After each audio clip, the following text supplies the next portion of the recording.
നിയുക്ത എം.എൽ.എ. ഷിബു തെക്കുംപുറം ജനങ്ങൾ നൽകിയ പിന്തുണയ്ക്ക് നന്ദി അറിയിക്കുന്നതിനായി നടത്തുന്ന മണ്ഡല പര്യടനം ആവേശകരമായി മുന്നേറുന്നു.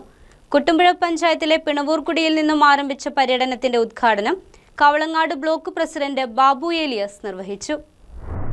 നിയമസഭാ തെരഞ്ഞെടുപ്പിൽ ഉജ്ജ്വല വിജയം നേടിയതിനു പിന്നാലെ നിയുക്ത എം.എൽ.എ. ഷിബു തെക്കുംപുറം ജനങ്ങൾ നൽകിയ വൻ പിന്തുണയ്ക്ക് നന്ദി അറിയിക്കുന്നതിനായുള്ള മണ്ഡല പര്യടനം തുടരുകയാണ്. കുട്ടമ്പുഴ പഞ്ചായത്തിലെ പിണവൂർക്കുടിയിൽ നിന്നും ആരംഭിച്ച പര്യടനത്തിന്റെ ഉദ്ഘാടനം കവളങ്ങാട് ബ്ലോക്ക് പ്രസിഡന്റ് ബാബു ഏലിയാസ് നിർവഹിച്ചു.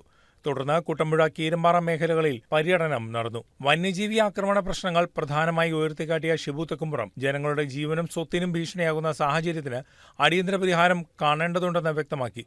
കൂടാതെ ആലുവ-മൂന്നാർ രാജപാത പൂർണ്ണമായി തുറക്കേണ്ടതിന്റെ ആവശ്യകതയും അദ്ദേഹം ഊന്നി പറഞ്ഞു. യു.ഡി.എഫ് നേതാക്കളായ Shameer Panakkal, AT. Paulose, Jomi Thekkekkara, PC. George, CK. Sathyan, NC. Cherian, മണ്ഡലം പ്രസിഡന്റുമാരായ ജോഷി പൊട്ടക്കൻ, കുട്ടമ്പുഴ ഗ്രാമപഞ്ചായത്ത് president Mary Kuriakose, Keerampara panchayat president Reena Joshi, block panchayat member Ranikutty George, Chinchu P. Abraham, മറ്റ് പഞ്ചായത്ത് മെമ്പർമാരടക്കം നിരവധി പ്രവർത്തകർ പങ്കെടുത്തു. ശനിയാഴ്ച നീണ്ടപാറയിൽ നിന്നും ആരംഭിക്കുന്ന പര്യടനം വാരപ്പെട്ടി, പല്ലാരിമംഗലം തുടങ്ങിയ മേഖലകളിലൂടെ പുരോഗമിക്കും. News desk, KCV news.